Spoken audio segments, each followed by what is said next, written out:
भारतानं पहलगाम हल्ल्यानंतर 14 दिवसांनी प्रत्युत्तर म्हणून पाकिस्तानवर 7 मेला रातोरात एअर स्ट्राईक केला। या हल्ल्याला ऑपरेशन सिंदूर असं नाव देण्यात आलं। हे तिन्ही सैन्याचं संयुक्तिक ऑपरेशन होतं। भारताच्या बलाढ्य सैन्यानं पाकिस्तानमधील 4 आणि पाकव्याप्त काश्मीरमधील 5 ठिकाणांना लक्ष्य केलं। भारतीय गुप्तचर संस्था रॉने सर्व टार्गेट निश्चित केली होती। त्यानंतर संपूर्ण नियोजनाने लष्कर आणि जैशेच्या तळावर हल्ला करण्यात आला। यानंतर आज पाकिस्तानातील बलुचिस्तानमध्ये पाकिस्तानी सैन्यावर मोठा हल्ला झाला। बलुचिस्तान लिबरेशन आर्मीच्या एका विशेष पथकानं पाकिस्तानी लष्कराच्या ताफ्यातील एका वाहनाला रिमोट कंट्रोल बॉम्बने उडवून दिलंय। या हल्ल्यात पाकिस्तान लष्कराचे 12 सैनिक मृत्युमुखी पडले आहेत। पण ही बलुचिस्तान लिबरेशन आर्मी काय आहे, त्यांचा इतिहास काय, हल्ला का केला, हेच आपण या व्हिडिओत पाहणार आहोत। नमस्कार, मी स्वानंद, तुम्ही पाहतात मुंबई तक। बलुचिस्तान पाकिस्तानच्या दक्षिण पश्चिम भागात येतं। इराण आणि अफगाणिस्तान या राज्याची सीमा लागून आहे। पाकिस्तानात पंजाब, खैबर पख्तूनख्वा, सिंध आणि बलुचिस्तान अशी 4 राज्ये आहेत। क्षेत्रफळाच्या दृष्टीनं बलुचिस्तान मोठं राज्य असून जवळपास 1.5 कोटीच्या आसपास लोकसंख्या आहे। बलुचिस्तान हे पाकिस्तानसाठी महत्त्वाचं राज्य आहे। ग्वादार हे याच बलुचिस्तानमधील एक महत्त्वाचं बंदर आहे। पण पाकिस्तान सरकारनं हे बंदर चीनला भाडेतत्वावर दिलं आहे। दक्षिणेला अरबी समुद्र असल्यानं व्यापाराच्या दृष्टीनं अतिशय महत्त्वाचं बंदर आहे। बलुचिस्तानच्या स्वातंत्र्यासाठी लष्कर-ए-बलुचिस्तान, बलोच लिबरेशन फ्रंट, बलोच राजी आणि अजोई संघार आणि बलुचिस्तान लिबरेशन आर्मी अशा 4 संघटना आहेत। यातील बलुचिस्तान लिबरेशन आर्मीचं केडर जवळपास 6000 जणांचं आहे। जगभरातील विशेषतः भारतातील दहशतवाद्यांचं केंद्र असलेल्या पाकिस्तानला देखील दहशतवादासाठी झळ वारंवार बसली आहे। भारतीय फुटीरतावादी शक्तींना चिथावणी देणाऱ्या पाकिस्तानमध्येही त्यांच्या देशातून बाहेर पडून नवा देश निर्माण करण्याचं स्वप्न पाहणाऱ्या संघटना आहेत। या संघटनामध्येच बलुचिस्तान लिबरेशन आर्मी आहे। या संघटनेचा वरचा क्रमांक आहे। पाकिस्तान सरकारसाठी ही दहशतवादी संघटना आहे, पण आपण बलुचिस्तानच्या स्वातंत्र्यासाठी झटणारी संघटना आहोत असा या लिबरेशन आर्मीचा दावा आहे। पाकिस्तानमधील हाय प्रोफाईल ठिकाणांना लक्ष्य केल्यामुळे BLAचा यापूर्वी देखील चर्चेत आलेली आहे। या संघटनेचं मंगळवारी म्हणजेच 11 मार्चला क्वेटाहून पेशावरला जाणारी एक जफर एक्सप्रेस होती, ती देखील त्यांनी हायजॅक केली होती आणि या हल्ल्यामध्ये त्यांनी पाकिस्तानच्या लष्करातील 20 जणांना ठार केलं होतं। तसेच रेल्वेतील 100 पेक्षा जास्त प्रवाशांना ओलीस ठेवलं होतं।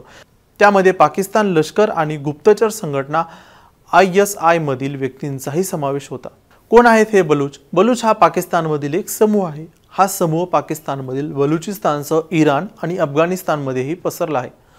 बलुचिस्तान हा पाकिस्तानमधील दुर्गम, मोठा तसंच मागास प्रदेश आहे। नैसर्गिक साधनसंपत्तीनं संपन्न असलेल्या या प्रदेशाची लोकसंख्या सर्वात कमी असून बहुसंख्य नागरिक गरीब आहेत।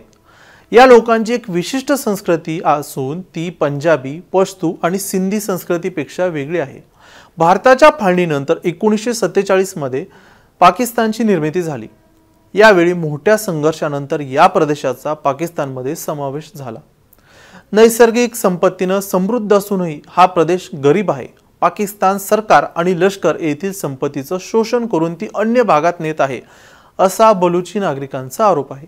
केंद्र सरकारकडून गळचिपी, राजकीय प्रतिनिधित्व कमी असल्यामुळे दुर्लक्ष, यामुळे या भागातील प्रादेशिक असमतोल वाढला आहे। नागरिकांचं जबरदस्तीनं अपहरण, अत्याचार यासारख्या मानवाधिकारांचं उल्लंघन झाल्याच्या तक्रारी नागरिकांकडून यापूर्वी करण्यात आलेल्या आहेत। त्यामुळे येथील असंतोषात भर पडली आहे। बलोच लिबरेशन आर्मीचा जर आपण इतिहास पाहिला तर बलोच लिबरेशन आर्मीची स्थापना ही 2000 साली झाली। ही आर्मी बलुचिस्तानच्या स्वातंत्र्याची लढाई लढत आहे। बलुचिस्तानमधील सर्वात मोठी सशस्त्र संघटना असल्याचा त्यांचा दावा आहे। पाकिस्तान सरकार या प्रदेशातील साधनसंपत्तीचं शोषण करत असल्याचा त्यांचा आरोप आहे। पाकिस्तान सरकारनं 2006 साली या संघटनेवर बंदी घातली आहे। पाकिस्तान सरकारनं बंदी घातल्यानंतरही या संघटनेची लोकप्रियता कायम आहे। पाकिस्तान सैन्य तसंच नौसेनेवर त्यांनी यापूर्वी देखील हल्ले केलेले आहेत। पाकिस्तानमधील ग्वादार बंदराला देखील त्यांनी लक्ष्य केलंय। बलुचिस्तान प्रांतामध्ये चीनकडून होत असलेल्या हस्तक्षेपाला देखील त्यांनी विरोध दर्शवलेला आहे। बलोच लिबरेशन आर्मीनं गेल्या काही वर्षात जे हल्ले केले आहेत त्या हल्ल्याची त्यांनी जबाबदारी देखील घेतली आहे। त्यामध्ये कराचीतील चीनचा जो दूतावास आहे त्यावर 2018 साली त्यांनी हल्ला केला होता। त्यानंतर ग्वादारमधील लक्झरी हॉटेलवर 2019ला हल्ला केला होता। रेल्वे लाईन आणि पॉवर ग्रिडच्या सुरक्षा कर्मचाऱ्यांवर करण्यात आलेला हल्ला याची देखील त्यांनी जबाबदारी घेतली होती। चीनच्या पुढाकारानं पाकिस्तानमध्ये होत असलेल्या CPEC प्रोजेक्टवर या संघटनेनं सातत्यानं हल्ले केले आहेत। बरे, या संघटनेचं नेतृत्व कोण करतं? असलम बलूच हा 2006 ते 2018 या काळात संघटनेचा प्रमुख होता। 2018 साली अफगाणिस्तानमध्ये झालेल्या आत्मघातकी हल्ल्यात असलम मारला गेला। या घटनेमुळे बलोच लिबरेशन आर्मीचं मोठं नुकसान झालंय। त्यानंतर या संघटनेनं त्यांच्या प्रमुख व्यक्तीचं नाव जाहीर केलेलं नाही, पण जे काही मीडिया रिपोर्ट्स आपल्याला मिळाले आहेत त्यामधील बलुचिस्तानमधील स्थानिक कमांडर्सचा गट या आर्मीचं नेतृत्व करतो। पाकिस्तान सरकारकडून लष्करी वरवंटा फिरवल्यानंतर ही संघटना अद्याप सक्रिय आहे। त्याचबरोबर बलुचिस्तानमधील नागरिकांची सहानुभूती आणि पाठिंबा या संघटनेला असल्याचं वारंवार सिद्ध झालंय। या प्रश्नावर लष्करी कारवाया किंवा सरकारी दडपशाही न करता राजकीय चर्चा केली पाहिजे।